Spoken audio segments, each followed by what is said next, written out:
Welcome back to Watch Along Pod. Today we're travelling by magic carpet to the far-off city of Agrabah in Disney's 1992 smash hit Aladdin. This is the story of a street rat who finds a magic lamp, releases a wisecracking genie, and tries to win the heart of a princess.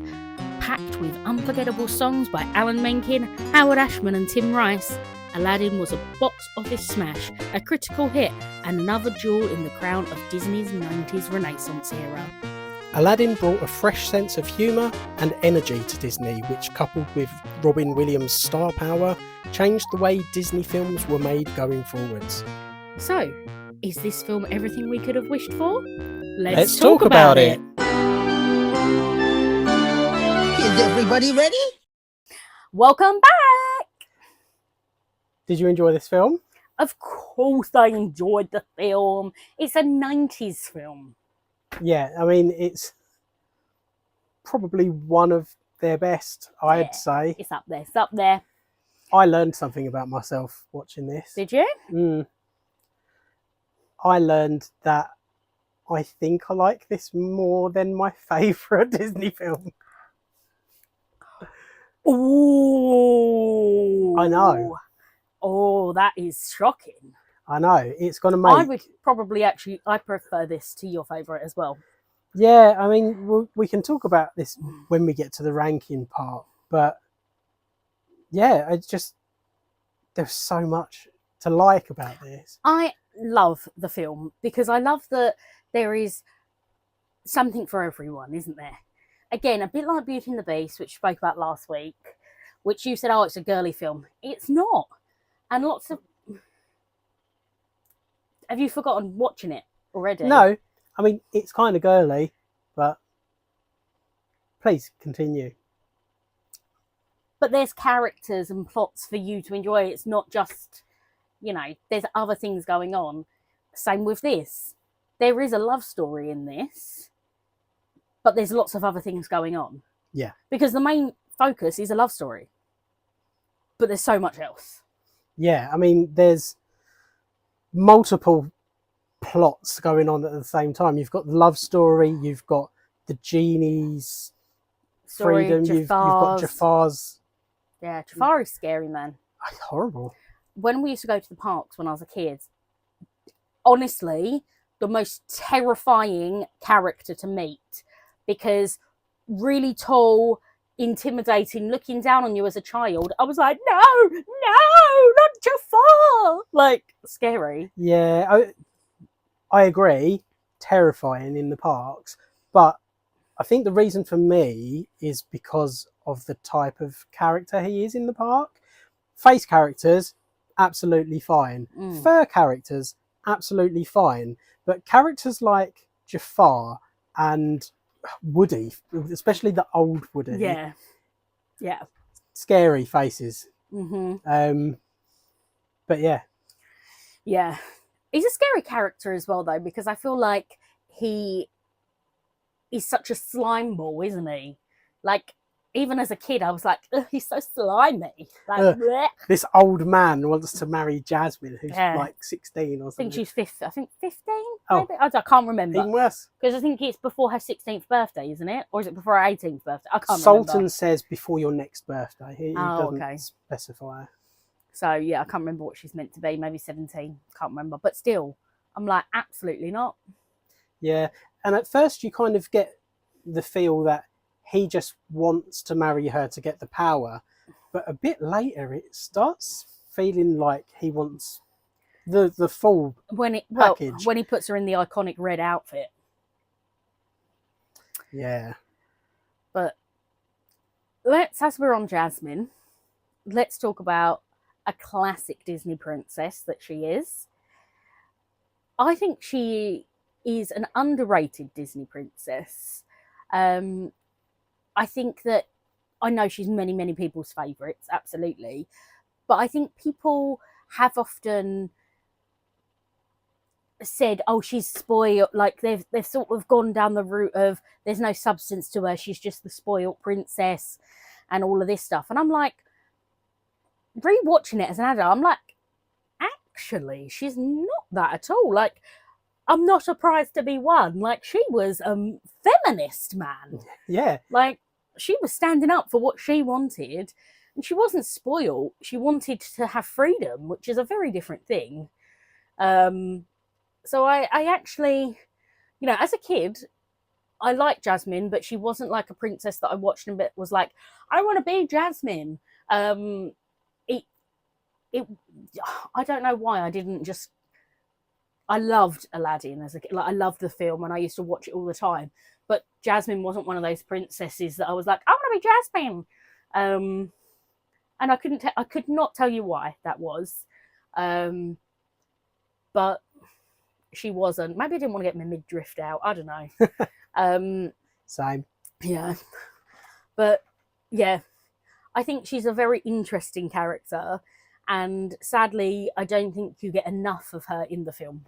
Yeah, I think you're absolutely right. When Jasmine escapes from the palace and she meets Aladdin, there's a bit where Aladdin jumps across a rooftop and he's like going to help her over, and she kind of pole vaults over, and she's like really acrobatic, and it's the only time you see her use it in the entire film. Because she's been stuck in a palace all her life. She's probably got loads of skills. Oh yeah, I know. I just think it's a real shame that we see that she's actually quite a badass. One thing I have to give the live action is they really up Jasmine. She gets a song. The whole thing is not about she wants to find love. She wants to be Sultan. They sort of change that in the live action, that actually she's like, why does it have to be a man? Why do I have to marry and my husband become Sultan? I should be Sultan. I'm your daughter. I'm your only child. I know how to be Sultan. I should be the next ruler. And it's more about her feeling empowered, and actually saying, just because we've never had a woman before doesn't mean it shouldn't be me this time. Robin Williams as the genie is one of those roles that can never be replicated. No. And I think watching it, as an adult, and knowing what goes into doing a voice acting for a film, and how intense they can be, in hours and hours and hours. And he's so expressive with his voice. It's incredible. Like, you think you're not even seeing his face, but I know exactly what facial expressions he's put. I can hear it. You can hear every face movement, everything, because he was just so fantastic at it. Yeah, and he doesn't just nail the comedy, he absolutely gets all of the dramatic parts, the subtle parts, the more somber bits. I mean, it broke my heart when he died, when Robin Williams died, and everybody kept posting, oh, now you're free, Genie. I was like, no, absolutely not. I can't do that. That is... Yeah, Robin Williams' death is... Well, it's a tragedy. Yeah, and it's the only celebrity death that's really affected me. I think it was such a loss to lose. I think especially for probably people our age who really, really grew up with his films really cemented in our childhood. Like, I'm guessing you've seen Jack. Yes. That was a film that me and my brothers, if we could not decide what to watch, we'd all go, should we just put on one we all like? Should we put Jack on? There's Jack, Hook. Oh, don't get me started on Hook. Love Hook. Mrs. Doubtfire. Oh, love Mrs. Doubtfire. There's so many. The list is endless, really. But yeah, he was just such a sort of gentle soul, and that really came through in pretty much all of the work that he did. Yeah. He was really great at pulling you in with the comedy and then killing you with the emotional stab to the heart, where it's just like, oh, okay. One of my favourite stories about Robin Williams is that on every movie he worked on, part of his contract was that the production needed to hire a homeless person. Yeah, I've heard about that, yeah. which again, it just shows you what kind of a character he was. I mean, to make his performance in Aladdin even more impressive, he ad-libbed so much. Apparently there's like hundreds and hundreds of hours worth of reel of him just ad-libbing stuff. It must have been a nightmare to edit and choose what to keep in. And yeah, but they must have been really laughing when they were editing it, like listening to it all. And I think that's the genius of him, is that he gave everything when he was playing that part. You can feel he gave everything he had to the genie, and I think you could tell how much he loved it as well. Like, I think it was a special part for him, you know, just really, really brilliant. But the genie itself, take out Robin Williams, the genie is a great character, but then put Robin Williams in it. I think if you didn't have the genie in the film, in the original, it wouldn't have had the success it had. Like, I think it would have been a good film, and I think kids would have probably liked it, but I think it probably would have been a bit more of like an Oliver and Company, where it maybe didn't take off as much. I think the moment we hit the genie point in the film, it goes like literally. And yeah, but not saying the first bits aren't good, because I love One Jump. I love all of those bits, but it gets to that. I think he gets to the point where he gets into the cave and you're starting to go, okay, you know, as a kid, starting to, yeah, like come on, and then suddenly the genie hits in, and it's like, oh, who's this, you know, and it's like, you know, and it's like, whoa, it's an explosion of noise and color and humor, and it brings the rest of the film to life. When he's not on screen, you're waiting for him to come back. Yeah, it's so great. Thanks, Robin. Thank you. Not only did he play the genie, he also plays the peddler, the salesman at the start of the film, who's kind of Arabian Nights. Oh, is he singing that? I don't know.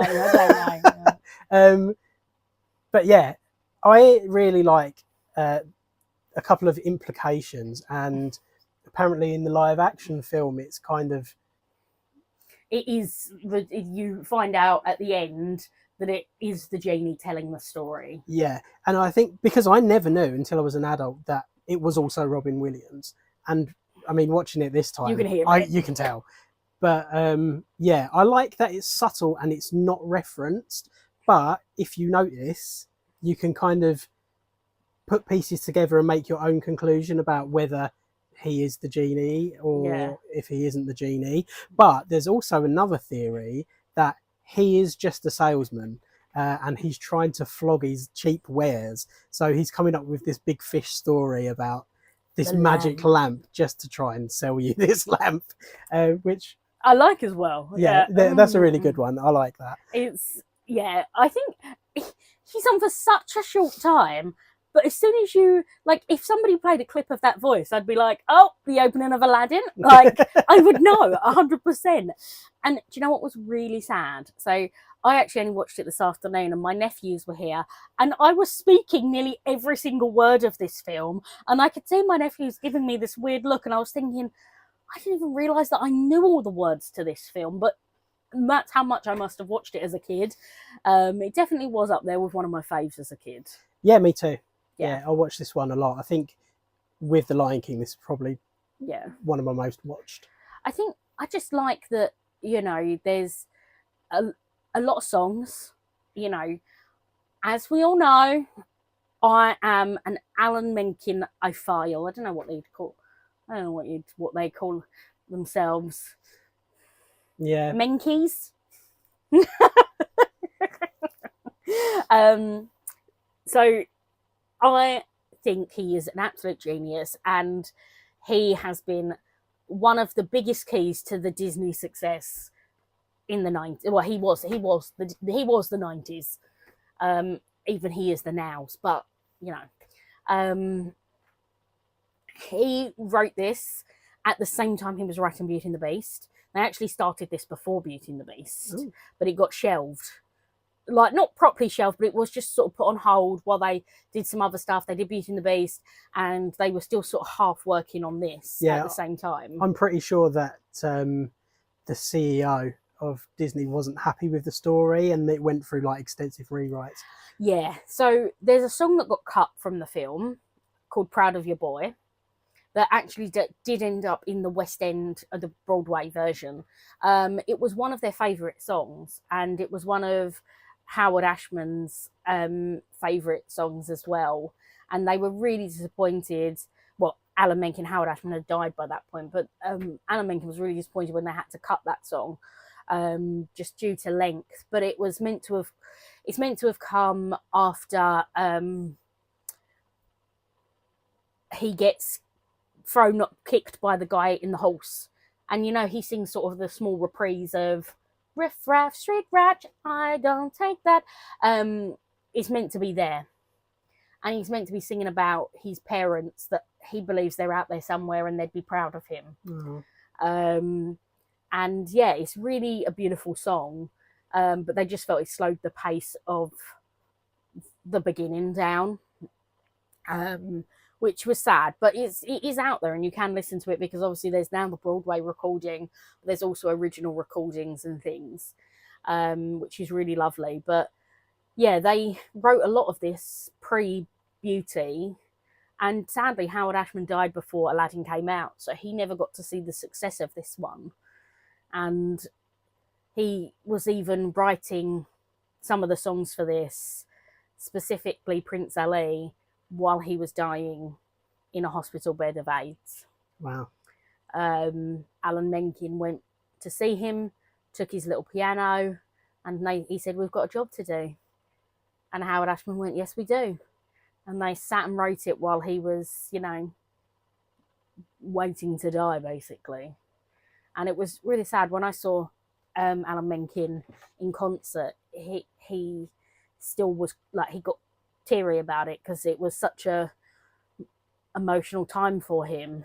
And it's so crazy to think such a great, big, upbeat song written at such a dire, horrible time in somebody's life. And it's sort of, I find it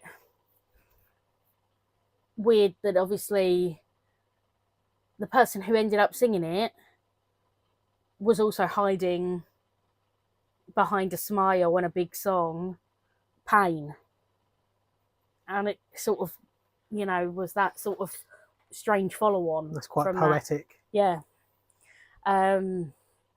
Dead Poet Society. Wow. Oh, Captain, my Captain. Is that the right film? Yeah, Jumanji. Oh, wow. Jumanji. How did we forget? I'm just getting more come to me now. The list was endless. But yeah, I think the songs in this are these 90s songs really have stood the test of time, because you play Friend Like Me or Prince Ali and people are singing along. And not just at the time. No. I've been singing these constantly since watching the film. Yeah, absolutely. And obviously A Whole New World. Come on. People still freaking love that song. A Whole New World. Great song. Great duet. Great moment. Brilliant cover version of that. With Katie Price and Peter Andre. Oh. In that scene, actually, talking about A Whole New World, did you notice how many air miles they did? They went around the world. Yeah, I was trying to count all the places. I know they went to Greece, Egypt, Africa, China. Ends in China, doesn't it? Yeah. I was also like, oh, foreshadowing. That looks like Mulan. Oh, foreshadowing. And Greece, I was like, oh, foreshadowing. Hercules. I thought that, yeah. There was more foreshadowing in this as well, wasn't there? Is there? Yeah. Oh, right at the beginning. Oh, I know what you're talking about. Yes, in one jump ahead of the bread line, one swing ahead of the sword. I really love that song. It's great. And I love that so much is happening. He knows that city so well. I love when he goes into the harem. As a child, I clearly did not know what that was. And then as an adult, you're like, oh, it's a harem and they all know him. They all know him by name. Yeah, and they don't think very much of him, do they? I was like, whoa. They've let Aladdin a few times. And out again. Oh dear. Yeah, quickly talking about the harem, when the genie is one of the harem. I love that. Oh, it's brilliant. But yeah, so in that scene, to get away from the guards, he jumps off a roof and grabs a carpet and floats down on the carpet so he doesn't crash to the ground, foreshadowing later when he finds a magic carpet. Who's one of my favourite characters. The way that they bring a carpet to life, Literally. it has mannerisms and you can tell it's emotion. It's a carpet. I know. Honestly, it is one of the most amazing pieces of animation because you feel for that carpet. Like, I mean, Abu, a little shit he is. I love Abu, but he is a little shit, let's be honest. And he's like so angry at the carpet at first, and the carpet's so sad and like walking like folded in half, like, and you're like, oh, and I'm like, it's a carpet, it doesn't even have a face. You still feel sorry for it. It's just, that is such a piece of Disney genius of how they can put emotions to anything. Yeah, they're great at doing it with animals, but I mean, they're not limited to that. Anything. They give anything an emotion. And even without a face, I think it's the fact that he doesn't have a face.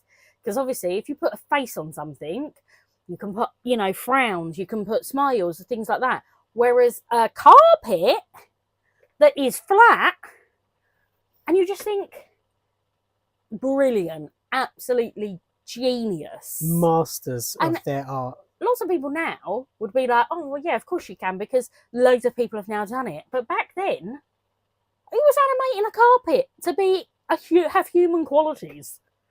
Like, crazy. It's just another reason why this film is so brilliant. Yeah, Aladdin is... he's quite a good guy, isn't he? He's a liar and a thief, but, I mean, at his core, he knows what's right.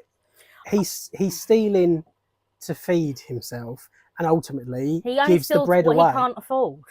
Yeah. And that's everything. Got to steal to eat, got to eat to live. Yeah.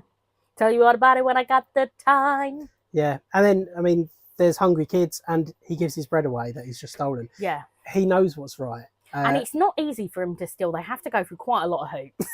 Yeah. Like, and then poor Abu, who's like, I've got to give my bread away. I love Abu. Yeah. He just like petulantly like, no, yum, yum, yum. Yeah. Before giving it away. Do you know what part did used to scare me as a kid?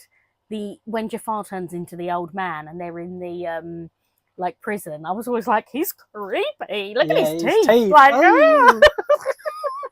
Yeah, he's a creepy old man. And what's even scarier about that is when he changes back. And you see that Jafar is bald. What? I was like, I do not remember that. Jafar's bald? What? So why does he wear a turban if he has no hair? I don't know, but I thought like he was going to have like long, luscious locks blow out of his turban. No, bald. But I mean, it just further sort of shows us how old he is. And it makes the whole thing with Jasmine that much more creepy. Can we talk about the Sultan? I love the Sultan. Me too. Yeah, I think a lot of people kind of don't like that he's forcing her to marry, and I don't agree with that. I think his intention is good. He wants to follow the law. Well, not yeah, I mean, making it all about she has to marry a prince. That's something else. But I think that, her mum's not around anymore. And he knows that his days are numbered as well. And Yeah. he says he just wants to make sure that she's going to be looked after.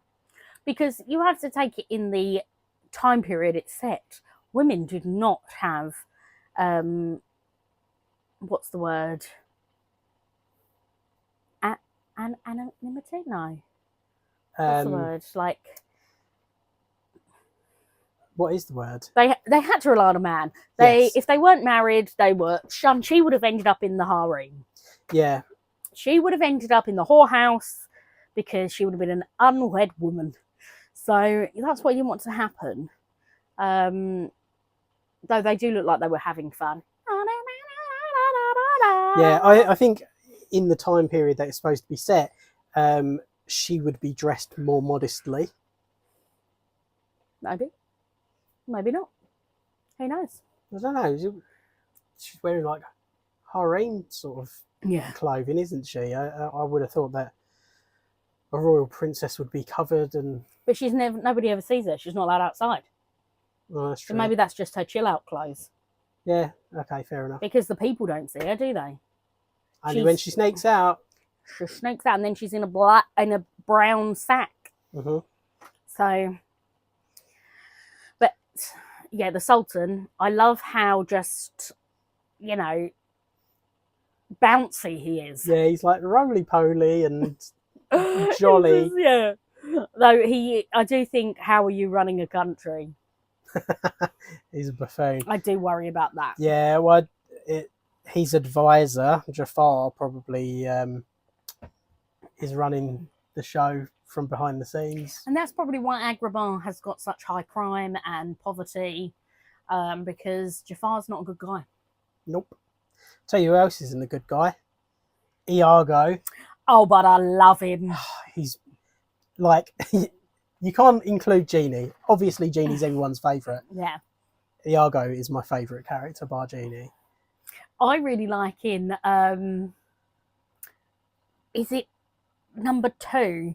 And Iago gets a song.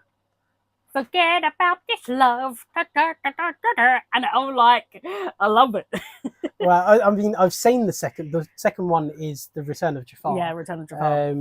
Which I had on VHS, but I don't too. remember it. Did you know that in that film, Robin Williams didn't return to voice the Genie? Do you know who does voice the Genie? No. I can never pronounce his surname, but it's Dan Castanella, who voices Homer Simpson. Oh, okay. And then, of course, for the third one, which was the Prince of Thieves. Prince of Thieves. King of Thieves. Might be King of Thieves. I can't remember. King of Thieves. Aladdin 3. Robin Williams came back. Oh, did he? For He 3? did, yeah. Oh, I never realised that. Yeah. I mean, 3's not as good as... I mean, it's funny. When you look at them, the animation goes... Yeah. Direct-to-video sequels, like, the budget's not there, is it, really? I'm surprised they even got Williams back to do the voice. But to be fair, as a kid, didn't even notice it, didn't even care. I just loved watching the sequels. Yeah, I mean, as I said, I saw the first sequel, but more for me, I loved the TV show. I never watched the TV show. Oh, it was so good. In the 90s, Disney did this for some reason. All of like the big Renaissance, not all of the big Renaissance, but a lot of them had a TV show. Aladdin had one, The Little Mermaid had one, The Lion King had 2, I think. I don't think Pocahontas had one. No, feel like I would have known about that. Didn't. Hercules had one. Did it? Yeah. How did I miss all of that? Yeah. Don't know. Where was you? Sleeping? Iago was what was talking Iago. about. We were talking about Iago. He is a good character. He's just pure hatred. He is. He's like angry about everything. Yeah. He complains. Is this starting to sound like anyone you know? Wow. Voiced so perfectly by Gilbert Gottfried. Yeah. that is an unmistakable voice. It is, and I just like you can't unhear it, can you? Like, perfect casting. Oh yeah, absolutely brilliant. He sounds like that's how I imagine a parrot to sound. Like, yeah, I love the way that he always acts like a parrot when there's other people around, and then when they're not listening, yeah, he he's like yeah. Yeah, but he like threatens some pretty horrible stuff.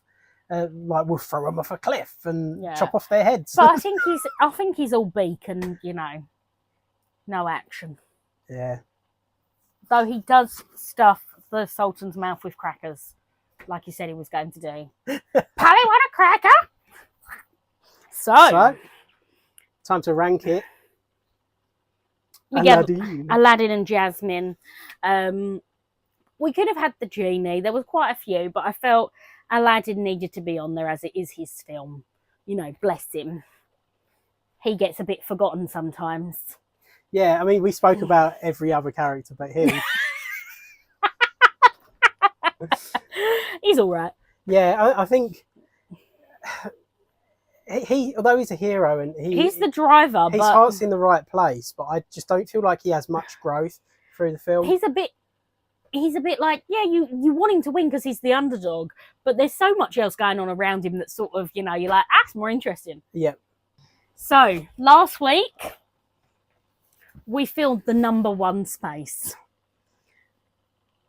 I personally am sticking to the gun of what is number one. Yeah, I am happy to leave that at number one. At the moment, subject to change, I want this to go at number two. I'm okay with that. I feel that is a good place for it. Yeah, so much happened with this film in terms of Disney animation. I think they really upped the game with humour in these. Although the other ones have had funny stuff, this took it to a new level. Yeah. I think the star power of Robin Williams changed casting in Disney movies going forward. Yeah, 100%. And it was all for the better. The songs were big and bombastic, and it was colourful. And the only thing I think that makes Beauty one higher is I think the animation in Beauty and the Beast was far more detailed. Personally, I think there is a chance that Aladdin will move down. There's a chance. Because I know that there are some other films coming up that might pip it, but might not. It's nostalgia, isn't it? So it's hard to know what's going to take over. Yeah, we might be looking at some films with rose-tinted glasses and feel differently when they come back around. But probably not. So the next 2 weeks are our favourite films. Next week, Nick's favourite film. The week after, my favourite film. And yeah, Nick's never seen my favourite film. I am so excited for him to watch it. Like, I can't even tell you. And I'm terrified he's going to hate it. I don't think you'd hate it, but I think you probably will be like, yeah, it's not really my thing. But I love it so much. And I'll tell you now, if you don't want it in the top 10, I'll be using my wild card. First, The Lion King. None of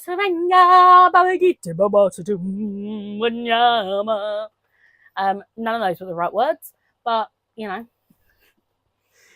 your guess is as good as mine. Yeah, I don't know Swahili. Your favourite film? Yep. I like this film.